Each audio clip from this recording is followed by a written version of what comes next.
secret pour personne que l'intelligence artificielle est désormais au cœur de nos vies et que la course à pied ne déroge pas à la règle. Je me suis dit qu'il pourrait être intéressant de se mettre dans la peau d'un athlète souhaitant réaliser un objectif partagé par beaucoup d'autres athlètes pour que cela parle au plus grand nombre possible. Et de demander à ChatGPT de construire un entraînement semaine par semaine et séance par séance. Personnellement, je n'utilise jamais ChatGPT pour construire des plans de course à pied ou autres, mais j'imagine que certains athlètes le font et qu'à ce titre, il était intéressant de voir ce que l'outil proposait pour prendre un peu de hauteur, pour que l'analyse parle au plus grand nombre possible. Je me suis mis dans la peau d'une personne souhaitant courir son premier marathon en moins de 4 heures. Et j'ai décidé d'analyser la pertinence de ce plan d'entraînement sur la base de 3 critères en mettant une note de 1 à 10 qui restera évidemment objective. Et n'hésitez d'ailleurs pas à me dire en commentaire quelle note vous auriez attribuée pour chacun des critères. Premier critère, compréhension du contexte et des besoins par l'outil et design.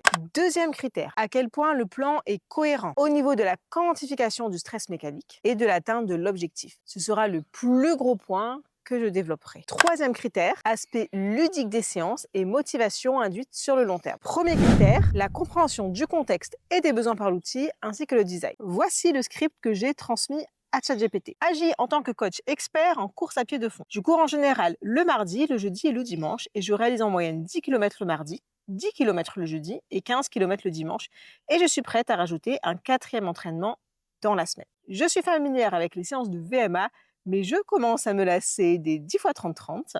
Je n'ai jamais spécifiquement travaillé mon seuil. Je viens de courir il y a 2 semaines. Un semi-marathon d'1h50 et j'ai senti une petite douleur à l'insertion du tendon d'Achille gauche au bout du kilomètre 17 et je ressens une légère gêne le matin en posant le pied au sol. Lors de mon semi-marathon, j'ai pris un gel au kilomètre 10 et j'ai bu à tous les ravitaillements, soit tous les 5 km. Je me demande comment adapter la nutrition et l'hydratation pour le marathon. Ici, le but était de parler au plus grand nombre avec un objectif que beaucoup d'athlètes partagent au cours de leur cheminement de coureurs. Du moins, c'est un cas de coaching que je retrouve souvent, courir un marathon en moins de 4 heures, avec un semi-marathon effectué en moins de 1h50. Donc, ce qui rend l'objectif théoriquement possible, même si la course à pied reste bien plus subtile qu'un simple cadre théorique, potentiellement une petite blessure qui pointe le bout de son nez, avec probablement une tendinopathie d'Achille, ce qui reste un cas de pathologie courant chez les coureurs. Et enfin, des questionnements fréquemment partagés sur tout ce qui concerne la nutrition et l'hydratation. Bref, rien de complètement fou dans le contexte et le profil de l'athlète, mais encore une fois, le but était que cela parle au plus grand nombre. En ce qui concerne l'analyse de ce contexte, voici la réponse de l'outil. Ton niveau actuel, semi en 1h50, montre que tu es déjà très proche de l'objectif, c'est cohérent physiologiquement. Volume de base solide, 35 km par semaine depuis 1 an. Tu es prête à encaisser une montée de charge. Fréquence, 3 séances par semaine avec la possibilité de passer à 4. Parfait pour un plan marathon. Point de vigilance. Douleur au tendon d'Achille, on intégrera une progression douce et du renforcement spécifique. Lassitude des 30-30. On variera les formats pour garder la motivation. Nutrition. Il faudra tester plusieurs stratégies en course longue et s'entraîner à ingérer gel plus eau. Sur le papier, ChatGPT a bien pris en compte tout ce qui a été dit. Je n'ai pas grand-chose à signaler à ce niveau-là. Même si tout ça reste très générique et que l'outil ne pose pas de questions spécifiques, comme le ferait un humain pour creuser et construire l'entraînement qui colle au mieux au profil de l'athlète. Mais ça reste gratuit et étant donné que ce n'est pas un humain qui a fait ça, pour moi, c'est OK, je n'en attendrai pas plus à ce sujet. Sur l'aspect design à présent, qu'est-ce que j'entends par là? Quand on prépare une course ou qu'on s'entraîne souvent,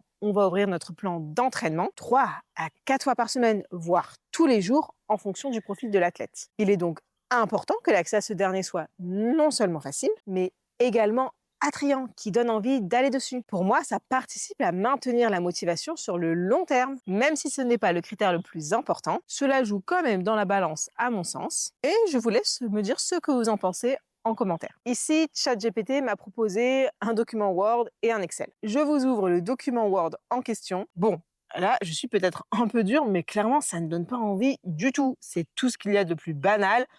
On est loin de ce que va proposer Nolio, par exemple, ou d'autres applications, Campus, Renac, qui sont des apps payantes. Donc, c'est normal aussi que ça donne plus envie. Je vous ouvre à présent l'Excel. Bon, honnêtement, si un coach m'envoie ça, je me dis que c'est un peu limite, tant ça ne donne pas envie et en même temps, une fois de plus, ce n'est pas un humain et surtout, c'est gratuit. Verdict sur ce critère, 6 sur 10, car si le design pêche, l'outil semble avoir cerné les besoins, même si je vais creuser ça dans la partie ci-après pour m'assurer que c'est effectivement le cas. Une petite précision qui a son importance avant de passer à la partie suivante. Ici, j'ai pris le parti de me mettre dans la peau d'une personne qui débute en course à pied, qui demande à ChatGPT son plan et qui ne cherche pas à aller plus loin, donc qui ne pose pas de questions supplémentaires ou qui n'effectue pas de requêtes supplémentaires. L'intérêt étant de voir à quel point on peut suivre à la lettre ou pas ce que nous communique l'outil et prendre un peu de hauteur dessus. Et cela a fait la transition avec le cœur du sujet, à savoir, est-ce que l'outil est fiable pour la construction d'un plan d'entraînement et à quel point le plan est cohérent au niveau de la quantification du stress mécanique et de l'atteinte de l'objectif qui est le deuxième critère que j'analyse à présent. Petite définition, par stress mécanique, j'entends les forces appliquées à tous les tissus du corps. Et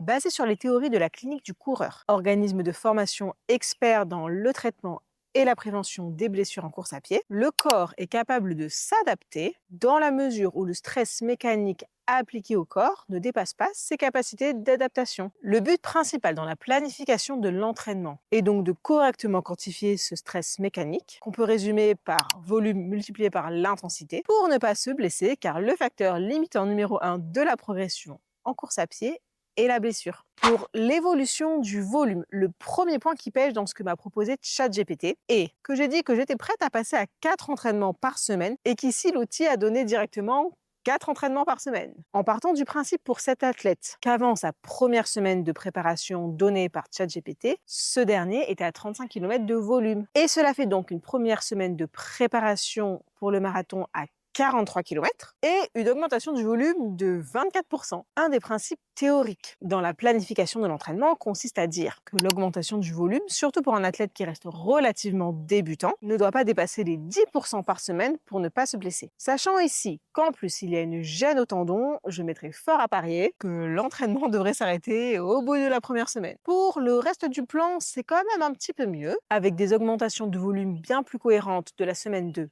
à la semaine 5 et une semaine de décharge en semaine 6, je suis plutôt d'accord avec ça. Le problème étant qu'entre la semaine 6 et la semaine 7, l'augmentation de volume est de nouveau trop importante. Ici, plus 52%. Personnellement, j'aurais fait une semaine de décharge moins importante, surtout pour un athlète dont le volume reste relativement bas et pour qui j'éviterai des gros deltas de variation. Ici, le pic de volume intervient à semaine 7 à 65 km. Sur le fait de courir 65 km au pic de sa préparation, je suis plutôt d'accord. Je pense que cela suffit pour un sub 4 heures, bien que cela dépende des profils, évidemment. Par contre, l'affûtage commence ici 3 semaines avant la course. Et surtout, la semaine avant la course, on a une baisse de quasiment 80% du volume. Comme je l'ai déjà dit, je pense qu'ici, les variations de volume sont bien trop importantes. Et le risque est de ne pas maintenir le pic de forme et une désadaptation possible. J'en viens à présent à la partie intensité. Un autre grand principe théorique de la planification de l'entraînement consiste à polariser ce dernier en 80% de volume à faible intensité, donc en dessous de SV1, et 20% à haute intensité, au-dessus de SV2, grosso modo. J'ai déjà détaillé tout cela dans ma vidéo sur les adaptations physiologiques en endurance fondamentale, à laquelle je vous renvoie. Lorsqu'on regarde ici la répartition du volume entre ce qui est en dessous de SV1, entre SV1 et SV2 et au-dessus de SV2, on voit qu'il y a beaucoup de volume entre SV1 et SV2. On est en préparation marathon, donc forcément l'athlète va travailler en zone dite moyenne. Rien qui ne me choque à ce niveau. Par contre, là où j'émets quelques réserves, c'est au niveau du volume effectué au-dessus de SV2. En semaine 3, 5 et 7, on est au-dessus de 20%, ce qui est un petit peu trop à mon sens. Surtout qu'ici, on est dans le cas d'un athlète qui a peut-être un début de tendinopathie, et j'aurais plutôt misé sur la carte de la prudence, en minimisant les risques, et en conservant un volume au-dessus de SV2 qui ne dépasse jamais les 20%. Maintenant, quand on rentre dans le détail des séances, et plus particulièrement des séances à allure marathon, là, j'ai mis une réserve encore plus importante. Personnellement, je suis d'avis que pour le marathon spécifiquement, il est important de travailler l'allure sur des intervalles relativement longs pour enregistrer l'allure et pour que le corps soit calé comme un métronome le jour J. Et surtout pour travailler l'économie de course et par extension la posture à cette allure, car c'est un des facteurs principaux de la performance sur cette distance. Ici, la répétition la plus longue à allure marathon et sans récupération entre les intervalles est de 4 km et surtout intervient en semaine 1 de préparation. Donc là, je suis peut-être un peu dur, mais selon moi, ça n'a pas de sens. Et en volume total à allure marathon, récupération comprise, le volume le plus important à allure marathon est de 9 km en semaine 5 et 7 ce qui reste trop peu à mon sens. Sur les sorties longues à présent, c'est un peu mieux. ChatGPT propose une première sortie longue à 18 km, sachant que l'athlète avait pour habitude de courir 15 km le week-end. Pour moi, c'est OK au niveau de l'augmentation du volume sur la sortie longue, et ChatGPT rajoute 2 km en moyenne par semaine avec un pic à 30 km. Rien de très original, mais ça reste du classique qui fonctionne normalement plutôt bien. Maintenant, pour les autres types de séances proposées par ChatGPT. Dans le script, j'ai indiqué que je n'avais pas l'habitude de travailler mon seuil. Il semblerait que ChatGPT ait pris ça au pied de la lettre, puisque l'outil me propose du seuil toutes les semaines. Alors attention, je n'ai rien contre le seuil, bien au contraire, et aucun doute que c'est un entraînement qui a le mérite de fonctionner pour n'importe quel type de distance préparée. En revanche, un peu de VMA longue par exemple n'aurait pas été de trop, surtout pour varier un petit peu l'entraînement, mais je développe ça dans la partie ci-après. Et là aussi, en termes de progressivité au niveau de l'intensité, je reste un petit peu sceptique. Semaine 1 de la préparation, 2 fois 10 minutes. Au seuil, bim, comme ça fait un petit peu mal. Surtout que j'ai dit à ChatGPT que je n'avais pas l'habitude de travailler mon seuil, donc commencer par des intervalles un petit peu moins longs aurait été selon moi préférable, et il y a fort à parier qu'un athlète n'ayant pas l'habitude de courir à cette allure termine main sur les genoux au bout de la première répétition, voire peut-être même avant. Pour terminer sur cette partie cohérence du plan et adaptation à l'objectif, j'avais indiqué à ChatGPT avoir des questions sur la nutrition et sur l'hydratation. ChatGPT a bien intégré ça, même si ça reste très général. Je ne détaille pas ça ici, mais vous pouvez le retrouver dans le fichier. Je vous ai mis l'intégralité du plan ainsi que tous les graphiques que je vous mets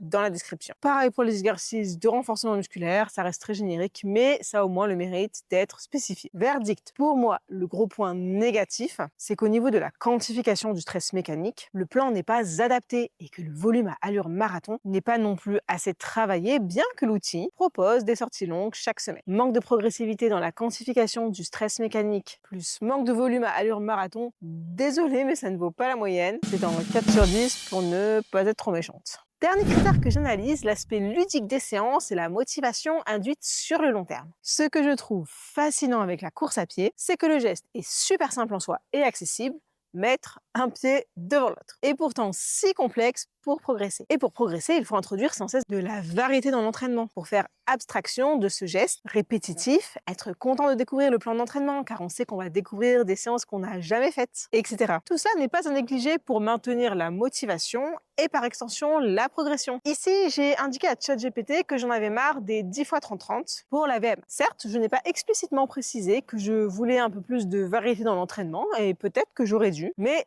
tout de même, quand on regarde l'ensemble des séances proposées, il n'y a rien de très varié et on est toujours sur les mêmes répétitions, travaillées aux mêmes allures. Pour les séances au seuil, 2 fois 10 minutes, 4 fois 6 minutes, 2 fois 6 minutes, 4 fois 8 minutes. Toujours à la même allure et avec la même récupération de 2 minutes. Par exemple, sur la séance 2 fois 10 minutes, un moyen simple de rendre la séance plus ludique serait de transformer ça en 10 minutes allure marathon, 6 minutes allure seuil et 4 minutes allure 10K. On a bien 20 minutes de qualité, mais avec des intervalles dont le temps change, ainsi que l'allure. C'est quand même plus sympa. La seule variété que ChatGPT a introduit dans le plan est sur une séance allure marathon de 3 km plus 2 km plus 1 km. Bien que l'allure ne change pas, mais sur une séance spé marathon, je suis d'avis également de garder la même allure pour que le corps enregistre justement cette allure pour le jour J et pour travailler l'économie de course dont je vous parlais juste avant. Difficile d'accrocher la moyenne avec une séance seulement qui change sur l'ensemble des séances, 4 sur 10 en étant plutôt sympa, ce qui fait donc une moyenne de 4,7 sur 10 sur l'ensemble des 3 critères. Pour conclure, est-ce que je vous conseillerais de faire appel à ChatGPT pour préparer votre premier marathon en moins de 4 heures ou une autre course? Pour faire court, non. Du moins, sur ce cas en particulier, d'un marathon en moins de 4 heures avec pathologie au tendon, c'est sûr que non. Et je ne pense pas qu'ici l'athlète imaginaire aurait pu continuer à suivre ce plan d'entraînement sans s'être blessé dès le début de la préparation. Maintenant, je vous propose de prendre un peu de hauteur. Déjà, j'ai pris le parti de ne pas poser de questions supplémentaires à l'outil pour voir à quel point c'était fiable avec le contexte que je lui donnais et pour que cela reste simple aussi pour le fil conducteur de la vidéo. Et peut-être que ce n'est pas le contenu en tant que tel qui est problématique, mais la capacité de filtre de la personne qui va faire appel à l'outil. Il faut garder en tête que cela reste une base à adapter en croisant les informations, par exemple. À cela s'ajoute le fait que c'est un outil et non un humain qui va pouvoir creuser, comprendre ce qui fonctionne, ce qui ne fonctionne pas, nouer une relation de confiance, ce que ne pourra jamais faire un logiciel. L'élan de motivation supplémentaire, celui qui va faire que tu iras au bout de ta course, au bout de ton objectif et plus loin encore, viendra toujours d'une relation d'humain à humain et je suis persuadée que les coachs en course à pied ont encore de beaux jours devant eux. N'hésitez pas à me dire en commentaire ce que vous en pensez et quelle note globale vous auriez attribuée à ce plan d'entraînement. À bientôt!